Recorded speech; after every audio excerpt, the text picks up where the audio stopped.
The views and opinions of the hosts and guests are their own and do not necessarily reflect the views of the management and staff of Guardian Radio.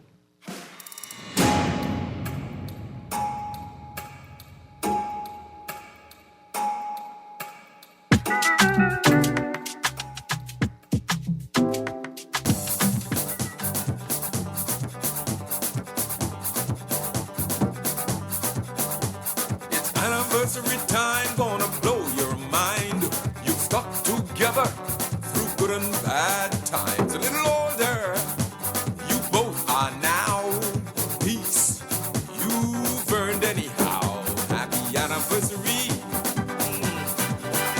Happy anniversary.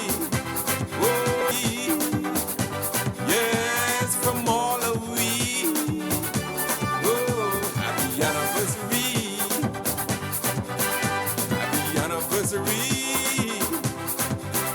May you love each other and live happily.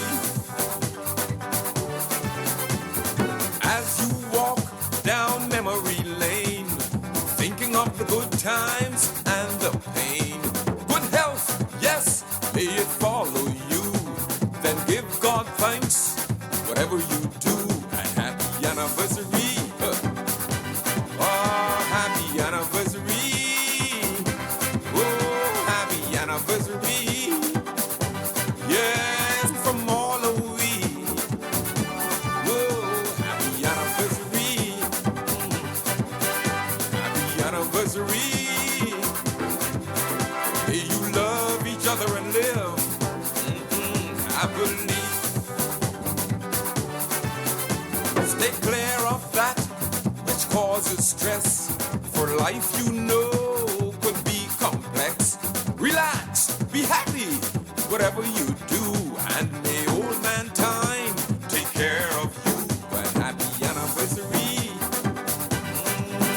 Happy anniversary.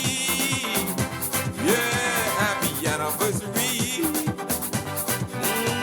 From all of we. Oh, happy anniversary. May you love each other and live happily. Happy anniversary.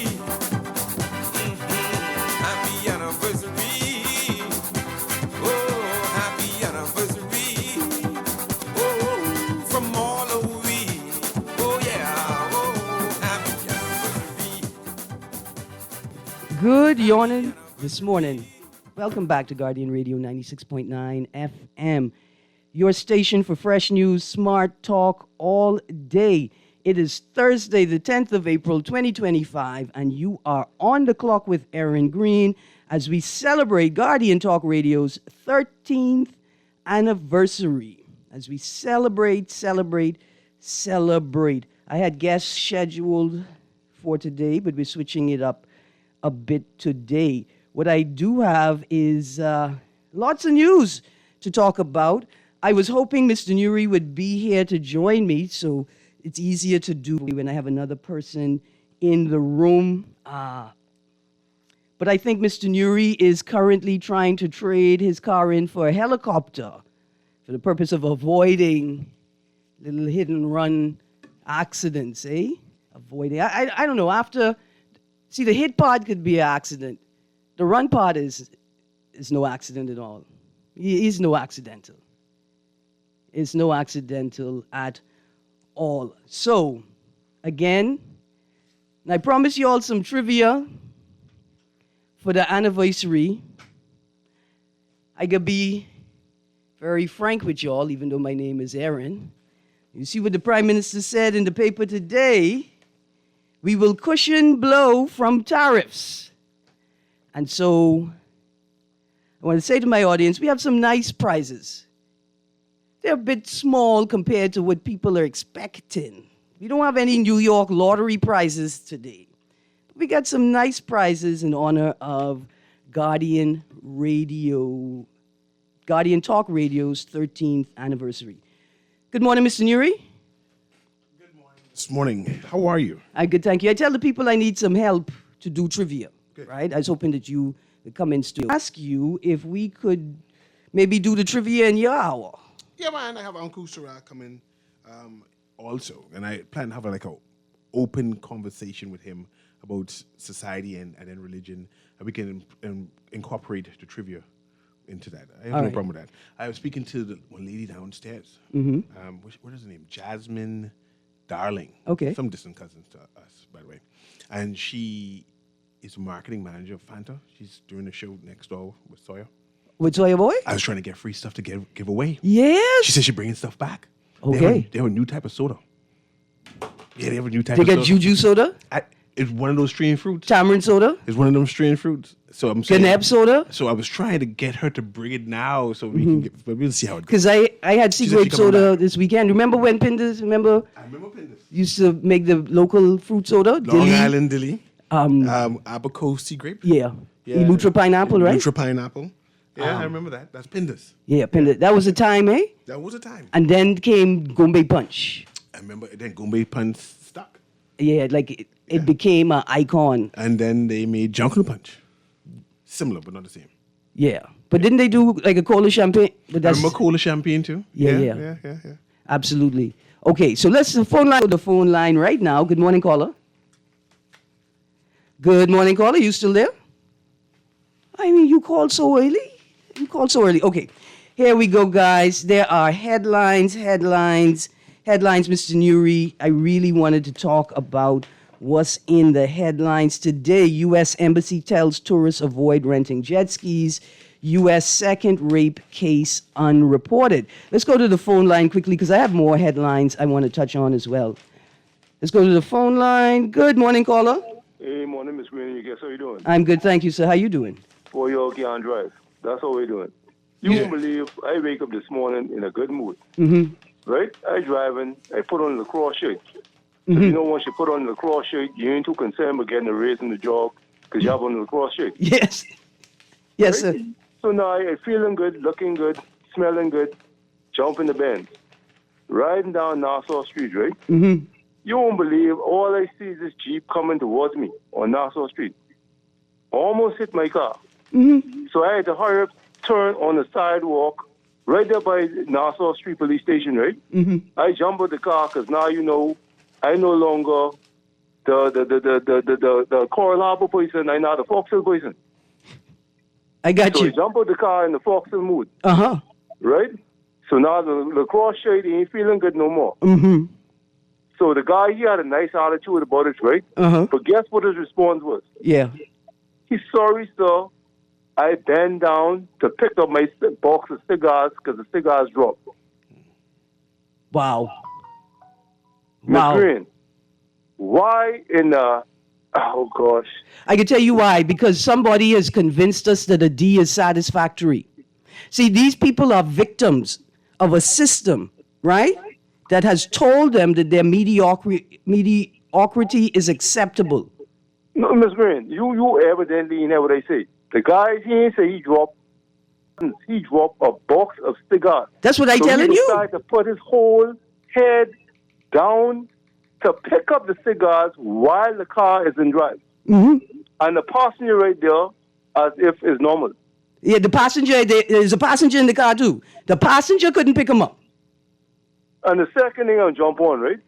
The jet ski, this thing going on. This ain't nothing new. I surprised this ain't happened a long time that they stopped with the jet skis. We have a very, very strange way of sexual interactions with females in the Bahamas. I'll give you a primary example I'm talking about, right? Mm-hmm. In the Bahamas, touching a woman without a permission is normal.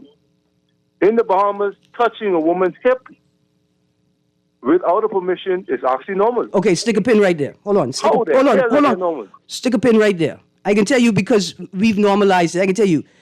Would you say touching a woman's breast Without her permission is normal? is normal. You know what happens? When the woman then objects, when the woman attempts to make the point that you have assaulted me, right? Not just you have offended me, but you have assaulted me, the perpetrator then turns around and vilifies the victim. Why are you making it such a big deal? What? And then, it'll get worse. What happened? You don't like man, hey? Man ain't supposed to touch woman, hey? Now, Yeah, but hold on, hold the it makes pin. sense. Hold the pin. What you was talking about traffic this morning. Over the last 3 months, let me tell you how many people have responded with an attempt to save a life with aggression and violence. For instance, you have the right of way.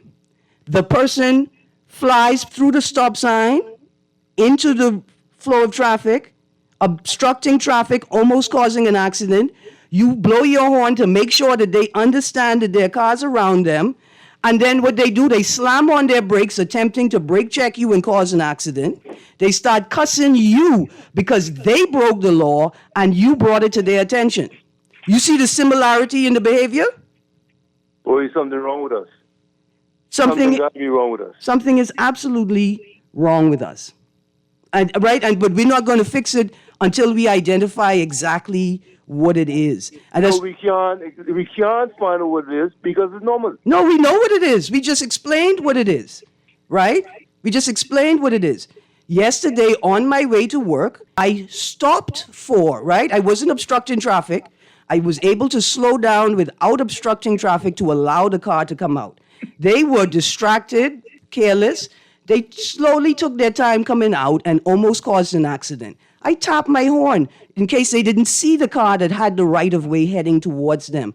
Because you stink. The boy put on his brakes, put his head out the window, like talking to me. I had to tell him, King, drive your car. He put on his brakes again. And then I pull out my megaphone and ask him, what happened? Are you going to fight me because you can't drive? I had to say it out loud. Are you going to fight me because I tried to save your life? It's not, we could fix it because we've identified what it is. Now we just need enough people to acknowledge what is happening. That's all. I believe we turn retarded. Okay, thank you very much. We don't like to use that word retarded. We got to be very careful and intentional when we use the word, right? So that it will not be interpreted as a slur towards people with intellectual disabilities. Because really what we're saying is that it appears that your development has been stunted so significantly that you should not be doing what it is that you're doing. All right. So, Ms. Green, that caller is crazy if it's normal to touch my breasts or my hips. No, Texter, you missing the point. He's saying that the bad behavior has been normalized. You get it? Like you agreeing with him. He's showing us how crazy the world has become. Another text, where is touching people normal? What ghetto places you be in? You ever been, have you heard the anecdotal reports of sexual harassment in the workplace? We're going beyond the point, and I appreciate you mentioned the word anecdotal, and appreciating the definition of it. There is an issue, right? The American Embassy put out a crime report for their citizens to be careful in regarding jet ski operators, and we've been having those type of reports and warnings for a while, decades, in fact. Let me just speak to the warning. Earlier this week, I think, Go ahead. a warning was issued. We were reminded that the U.S. Embassy has instructed its staff to not engage jet ski operators. And then today, the U.S. Embassy tells tourists, not just a warning, not just to avoid them entirely. Yes. I have a personal story that I want to share, right? Because because on social media, people saying, oh, the United States have all kind of issues there. Why are they concentrating on the Bahamas? Even though that we are a tourism nation, and whatever illy affects our tourists, we need to consider it and be regarded towards it, right? But when I was younger, when I say younger, I was about 21, 22, working for a high-end hotel, right? VIP section. And we as men, young men, were having a discussion about staff on the beach. And one of the senior guys there. He was about 25, right? Was relaying a story about him dating white Americans. And we were all shocked and say, where you get to meet white Americans from? So he told a story about him being a jet ski operator, right? And where he'll take out ladies, young girls around his age. He's about 17, 18, 19, 20 at the time. And he'll take them out into the ocean. And as they want to get the free ride on this jet ski, he said he would field them up, right? And I'm listening to this story, right? And I'm seeing that the young men who were with me, all of us are college-educated men, right? Because this was a high-end job we were doing, right? First launch, inaugural group. And the guy started to cheer. Say, what else happened?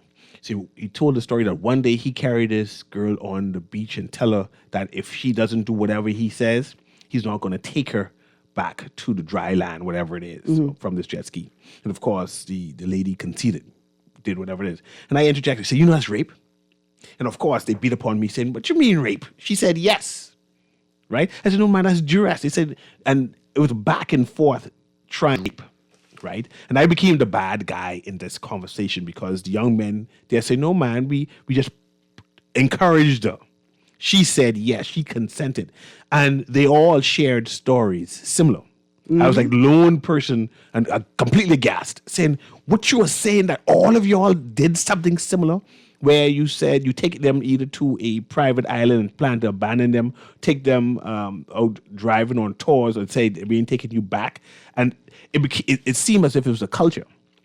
And this is about 25, 30, no, long, almost 30 years ago, right? And I see that the culture from that years still exists because the jet ski operators seemingly still doing that. Well, we're going to get back to that in a second. Let's go to the phone line because I got a story as well to follow up on the story you told. Good morning, caller. Good morning, caller. I'm sorry I missed you. Okay, so roughly 20 years ago now, I was listening to a local radio show and the host was having a conversation about like sexual intimacy, right? And the host said, look, y'all like don't know how people have sex date and you with the person and the energy is there and y'all with each other and the energy rises and then you just do the thing. And I called in and sort of just, not say disrupted, but made an intervention and shift the nature of the show. I insisted on this point that that's not how it works. And it's dangerous to perpetuate or promulgate that idea that you don't know how it has happened, it has just happened. People be together and the energy is there and they just end up having sex, right? But this person not only was pushing this message, but the people calling in, and I don't know if people were just disagreeing with me because I was a gay person talking about what they perceive as just heterosexual issues, or that they really are just rooted in this belief that there's no talking, there's no consent. What is this idea of consent? Like consent is assumed by her behavior. Like if she don't want it, she wouldn't be there, kind of vibe. And then here we are now 20 years later, and we see that culture, the thing that people decide, people ain't like that, it has really taken root. So let's go to the caller. Good morning, caller. Good morning. Good morning, ma'am. Can you hear me? I can hear you. Okay. Let me share something with you. I'm a public service driver. Okay? And this is no surprise to me. I have always been driving people and they tell you similar stories about the jet ski operators. I don't know if they are vetted, if they vet these guys, if they investigate who these people are, or you just buy a jet ski and show up. I do not know how to put it. This what is happening is it's almost like a normal thing. But that's one issue. I want to say this to you. You're one of the hosts that I like to listen to you with the traffic. I want to tell you what I experienced last week on the Paradise Island Bridge. You know the bridge that takes you to Paradise Island? That's a one-way bridge, right? Yeah. Do you believe that there was a driver as I was heading over the bridge on the eastbound lane last week Thursday, turned around on that bridge, and made a left on East Bay Street. You say the officer directed them? No, I'm saying as if an officer. We were traveling over the bridge. He was I got you. eastbound, right. And he turned around. I moved to figure out what this fella doing. He made a U-turn on the bridge, went in the opposite direction. But he probably realized after he gone on the bridge, I don't want to go on Paradise Island anymore. So he made a U-turn. He turned. Yeah, he made a U-turn on the bridge. Direction and made a left. And onto East Bay Street. Let me tell you something. I was on the Dowswell access to Bay Street. My light was green, right? I'm entering Bay Street. A woman on Church Street had already pulled up to the red light and encroached the intersection, right? I am entering Bay Street, and she decided she gonna turn right on red, right where my car supposed to be. Yeah. And then when I blew the horn, primarily to avoid an accident, secondarily to let you know you're doing foolishness, the woman turned and look at her red light and said to me, "But I thought your light was red, miss." Oh, okay. Listen, my horn because you know why? The woman who was killed recently in a traffic collision had no part in the collision, you know. That's right. Two cars collided, and one car pushed her vehicle into a wall, and she is the only person who died in the accident. You're not supposed to bring feelings in your car. My horn have feelings, though. My horn have great feelings for me. My horn love me. And my horn is the only thing protecting me from these people who have decided they're going to do whatever they want, wherever they want. And you know what's worse, ma'am? They're doing it in front of the police. Erin, one more point, because I know you have to go on your other callers. Listen to me. Yes, ma'am. That airport road, we're going to have multiple deaths on that airport road. I don't know who's responsible for giving these big truck inspection, no rear light, no plate, no indication light working. The debris, you remember the police officer who lost his life about 2 years ago, rest his soul? He stopped to give a check on the driver. Someone came around and knocked him. The vehicles that are traveling on that airport road, they have all tires, no indicator light, right? They don't signal the debris dropping down, the sand, the P-rock. Everything is over the height of the truck. Yeah. Who are inspecting these vehicles? Who go down to that sand pit and that rot pit to inspect these vehicles? They have a rule. These by them have a rule on the road, and it's the biggest vehicle wins. It don't matter what the situation is. I was attempting to get on the six-legged roundabout yesterday afternoon. I realized that there were a number of 18-wheelers navigating the roundabout, right? At some point, one 18-wheeler and it's likely that you know why he stopped? He stopped because JFK access to the six-legged roundabout, it's not a JFK, University Drive access to the six-legged roundabout. I think there was another 18-wheeler or large vehicle on that road. And I think this place to allow those vehicles to get onto the roundabout so his colleague, quote unquote, could get onto the roundabout. And this boy just blocked Farrington Road access. Oh, yeah, they run the road. To the roundabout. There's no law for them. And I know what they're thinking. They're thinking, well, you will be dead. And you'll be dead. But I want them to know every Hannah Hasty Tynes ancestor will haunt them, and every living descendant will haunt them. We just have no regard for other people's lives. And let me be fair. Hold on, let me be fair. I understand why, because we've been socialized in a way that we can have no regard for our own lives. And that's what plantation living is like.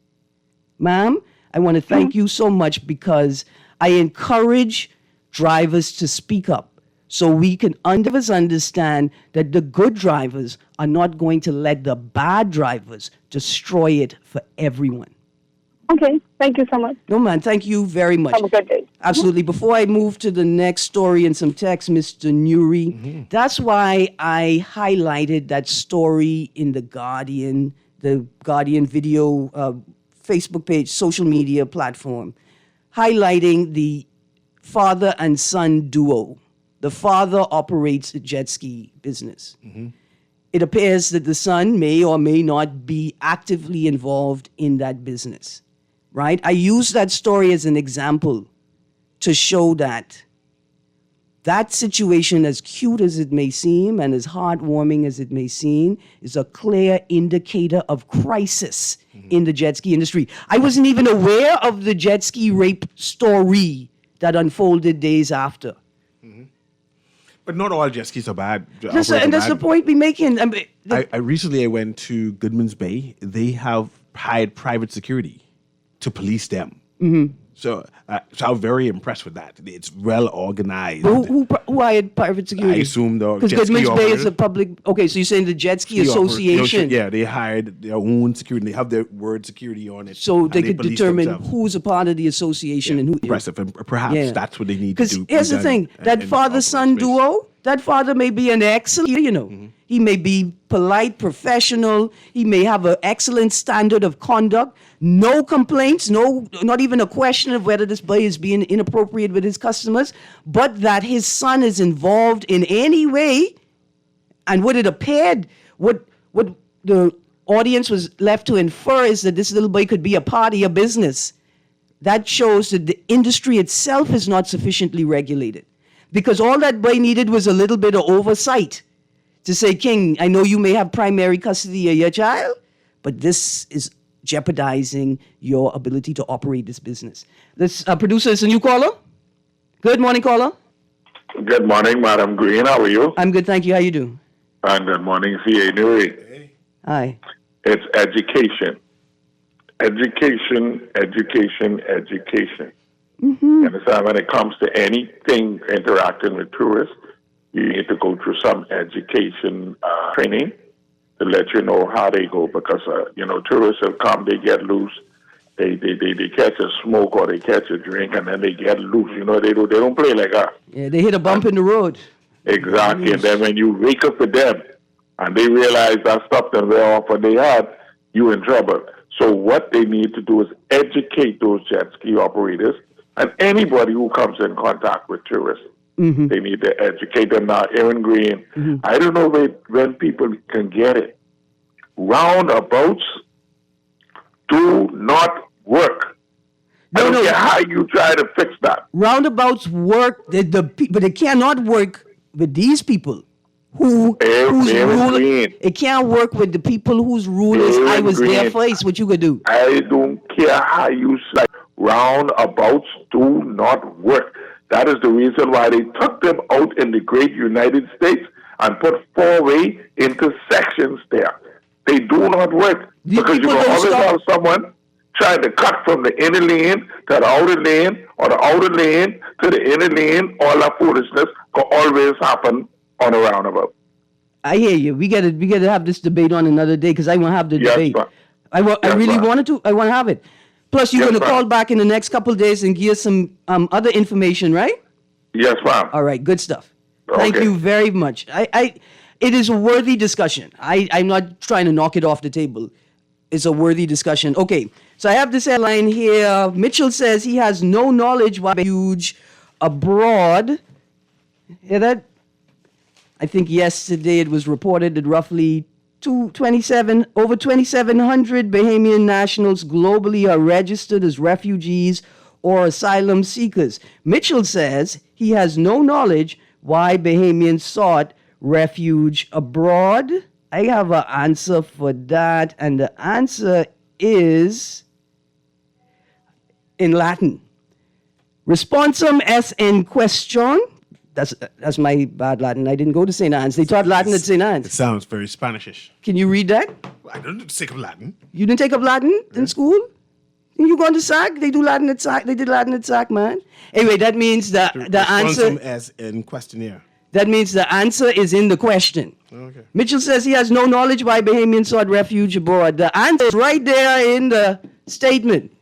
That's why, because you all continue to insist that you don't know why the people leaving.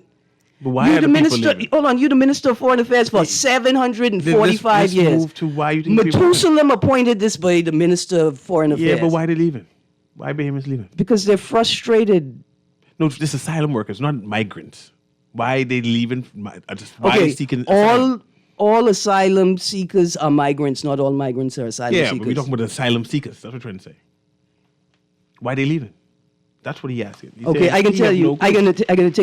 gonna take a stab at it. Yeah, please. I can take a stab at why they're leaving. Here's another headline: Man to pay $5,000 to niece for indecent assault.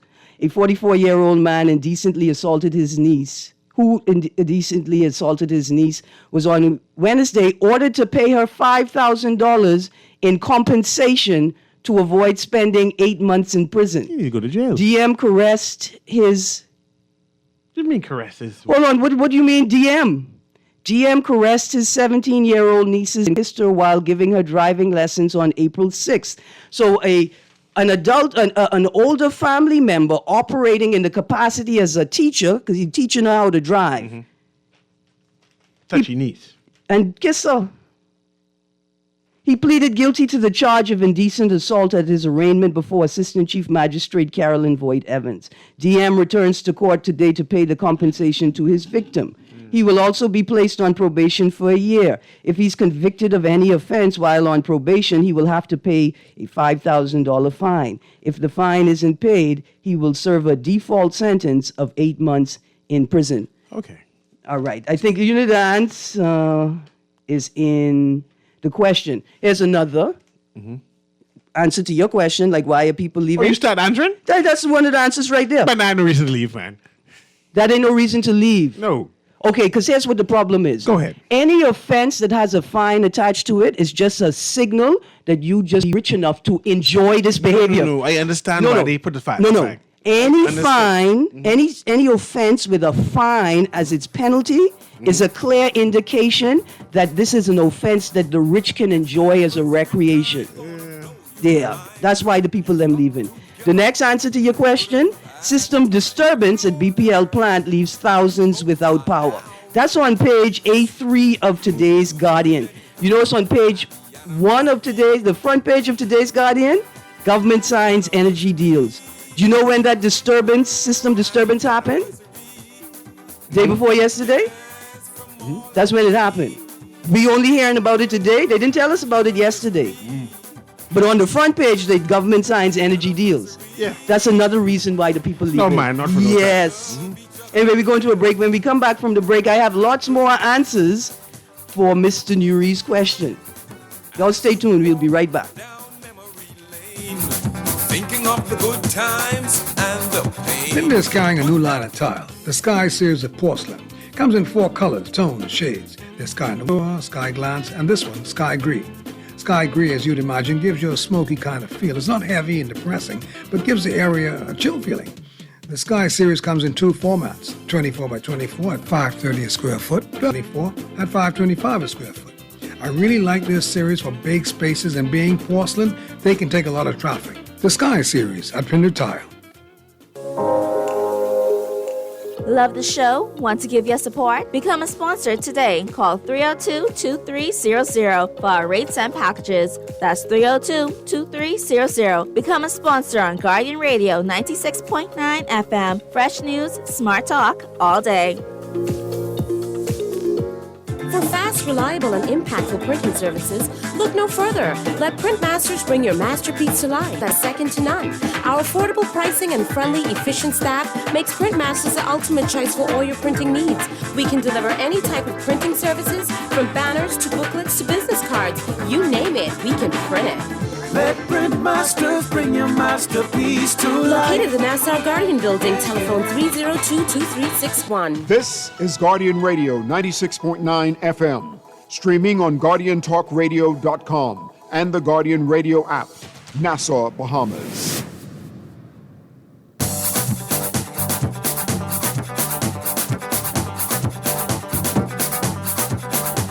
It's anniversary time, gonna blow your mind.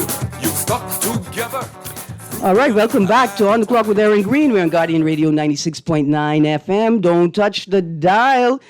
Don't touch the dial. We got lots more to talk about. In fact, I'm going to get back to my response to Mr. Nuri's question, like why do people them leave? Why do people them leave? Let me give you a real story of why people leave. I saw a video. I think most of us have seen the video online a content creator was doing like an angel experiment, right? This white guy went up to this house. He knocked on the door. I think a child and a woman opened the door. A woman opened the door, a child behind her, and the gentleman asked if she could spare him a pair of shoes. He was barefoot. I mean, Canada, it's cold. That woman opened her mouth, and as she opened her mouth, she opened her heart.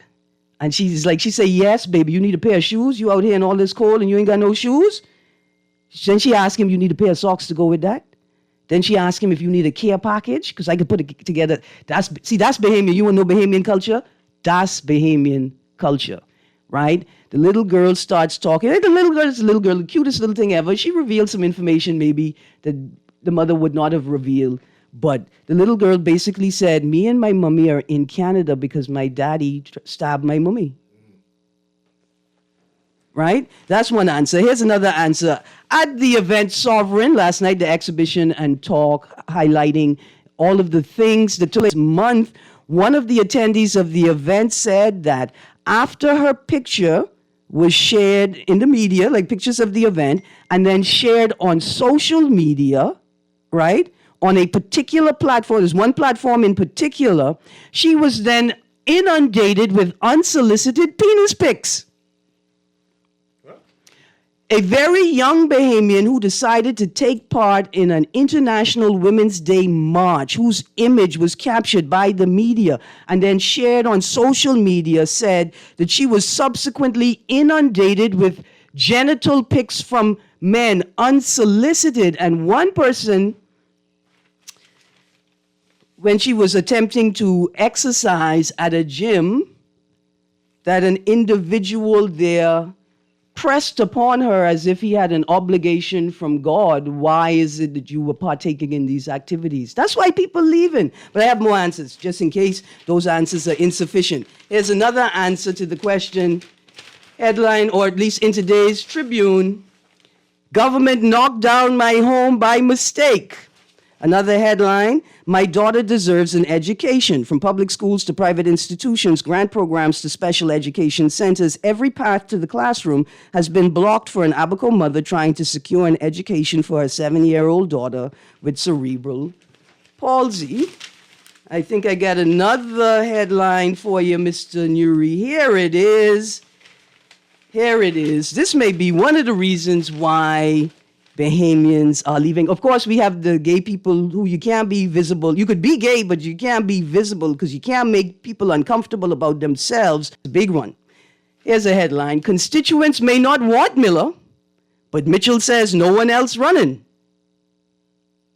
Despite discontent among Golden Isles over their MP Vaughn Miller, Progressive Liberal Party Chairman Fred Mitchell said no one else has shown interest in the seat, likely paving the way for Mr. Miller to be renominated. That right there is the only answer that I need. You don't have, didn't you? In fact, I got the article here from yesterday. Didn't you all say that you all were beginning your candidacy training? Here we go. Mitchell says 2 sitting PLP MPs indicated they won't run again. And you ain't had no problem right with that because it seemed like you all have people to replace them. Constituents may not want somebody, but that's too bad. Don't the constituents decide? Despite discontent, asked if he was confident in Mr. Miller's leadership, Mr. Mitchell did not offer a ringing endorsement.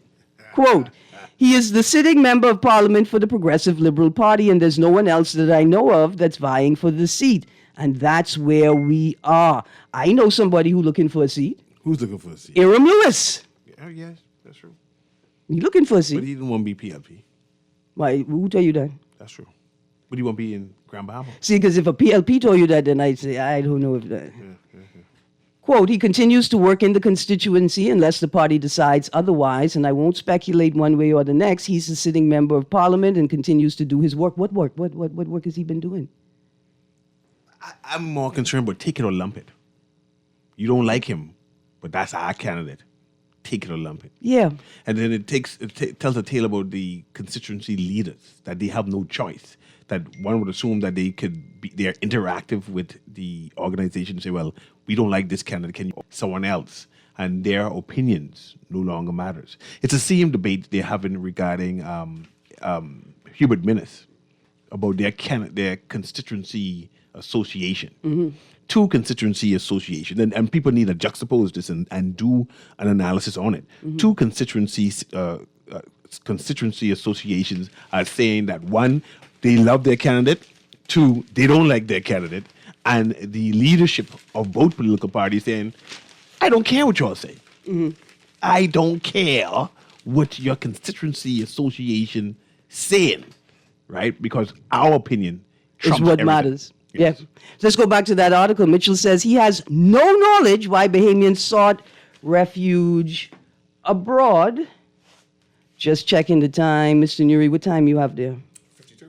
All right. Minister of Foreign Affairs Fred Mitchell said he did not know why some Bahamians are seeking asylum abroad, responding to a recent report from the International Organization for Migration, documenting over 2,700 Bahamian nationals globally as refugees or asylum seekers. Quote, in my experience as a minister, I remembered some people use domestic violence or sexual orientation as a reason.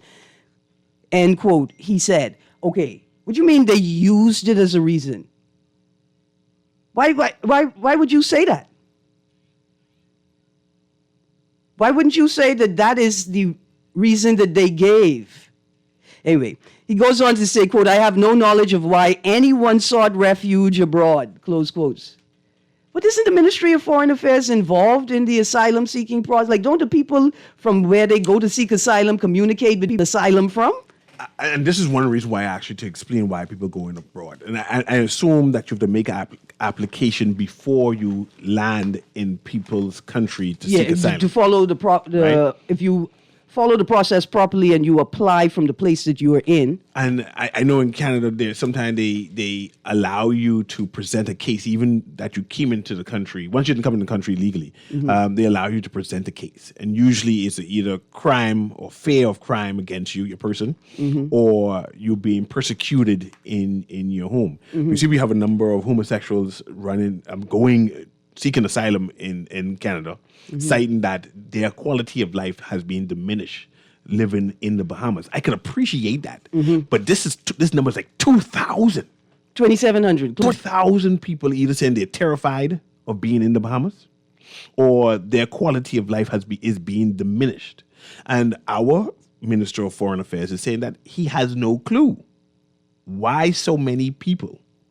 Because, one, the persons who and those who seeking refuge because of quality of life and saying being diminished, those who are homosexual or transgendered, he's saying that they can live here in the Bahamas without no fear. That's the position. I'm not saying who that's said true. that? I'm not saying that's just no. I just say who said that. No one is officially saying, but that's the position. You can seek justice. There's no discrimination against homosexual in the Bahamas. And two, really that somebody said that? Yeah, man, I'm sure that's it. Okay. And two, those who are fair of their lives can find retribution in the court. Recourse. Right, thanks. In the court. Okay. In court. Okay. No? Okay. No, I mean, my personal experience. Yeah, we know you with the telephone and thing, man. We ain't talking about you. Oh, no, I wasn't even talking about that case, but that's okay. See, that's what I say. And I wasn't even talking about that one. We ain't talking about that. Because I don't count, right? See, because you do count. I just said we ain't talking about that. Here's how I come into how I come into this scenario, right? Because it's very likely that a person would say, well, Erin Green been gay and out for decades now. And she ain't filed for asylum yet. First of all, y'all don't know how I go in about my asylum claim. I may just be using Obey in the bush. Second of all, obviously, I've been far too polite in my public engagement that y'all are unable to register the levels of stress that I'm constantly under due to the constant meeting of discrimination and prejudice and a willful commitment to disregarding the rule of law because I don't have to, because God don't like gay people. I just gonna be ruder now so y'all could get a sense of what it's like living in the Commonwealth of the Bahamas as a gay person. Here we go. The 2024 IOM report published this week placed the Bahamas second only to Jamaica among English and Dutch-speaking Caribbean countries with the highest number of citizens. Producer Les Prep seeking international protection. While the report did not analyze individual cases, it identified broader migration drivers in the region, such as political instability, economic hardship, and discrimination, especially against vulnerable groups like women and LGBTQIA+ individuals. Good morning, caller. Good morning, Mr. Nuri. Morning. Yeah, Mr. Nuri, I'm terrified of living in the Bahamas. Like anybody else, we know what victimization looks like, and the ostracization of the public, the unfreedom of the press, the airwaves, etc. But I noticed that there appeared to be an advanced, what they call it, health clinic just on the northern side of National Insurance, right there in Green. Mm-hmm. There wasn't any consultation with the sheep in the grove, right? Mm-hmm. And it just appeared. And so the word advance want us to make it look like we stand a chance. But firstly, I'm very disappointed in the fact of this BS of the climate change narrative. When they cut down some of those trees that are older than me, right? I went to Mabel Walker. I'm not a talker, right? And those trees were very old. And so if you really understand the carbon science, I'm looking at the counterintuitive and the counteractions to this climate change. They cut down all of the trees. You tell me they couldn't save one of them? The trees don't have the right to exist like the rivers and stuff that you talk about. That we know that rivers and certain natural features are being given rights, Erin. I got you. Okay, see what I'm saying? And so I'm looking at it. Okay, it's going to offset this carbon monoxide and dioxide coming out of these if they're going to give me a concrete jungle, right? And all can never be well living in a concrete hell. When is the government, when are any environmentalists going to stand up and leave a certain amount of greenery in the area? Now, they may put trees there, but, I mean, come on, man, Jesus Christ, man. You say you believe in climate change. And Erin, why hasn't anybody answered my question as relate to anthropogenic carbon and its isotopes and how would they differentiate when they're taxing us? Because you and I breathe out carbon dioxide, also plants in the night. I can tell you what's going on? Listen, this is all a financial construct. And I got you 52. Okay, let me answer your questions. Nobody's going to answer the question unless they're forced to. You figure out where we live in? Nobody can do anything unless they're absolutely forced to. And in some instances, certain death doesn't stop a car from doing foolishness. That's the answer. The second thing, understand that the people in the climate change unit, they don't even have authority and power. I tell you all, when you look at the public commission and you realize that there's a commissioner and then the prime minister and the leader of the opposition also sit on the commission, then you realize the commissioner may have authority, but he has no power. Climate change unit has no authority, nor does it have power. Not just that, it's obvious that the public service is completely and totally disjointed and dysfunctional. Right? The people who are trying to protect the trees are not in control of the decisions, right? To grant permission to cut trees, to enforce the rules around trees. It's a devastation. I hope you all notice how dusty it is. It's dusty everywhere. And that's because we're just cutting down trees indiscriminately. I can end the show how I started it. First of all, we're going to do some trivia, I think, in Guardian Radio AM's hour. But also, a D average is not satisfactory. And I hope we see that the state of dysfunction and the inability to navigate the world around them, let alone just the Commonwealth of the Bahamas. Anyway, you've been on the clock with Erin Green. Mitchell says he has no knowledge why Bahamians sought refuge abroad. Maybe we need to tell him. Anyway, Guardian Radio AM with C.A. Nuri is up next. Each other and live. I believe. Stay clear of that which causes stress. For life, could be complex. Relax, be happy, whatever you do, and may old man time take care of you. A happy anniversary. This is Guardian Radio, your station for up-to-the-minute news and intelligent, interactive, and engaging conversations. 96.9 FM.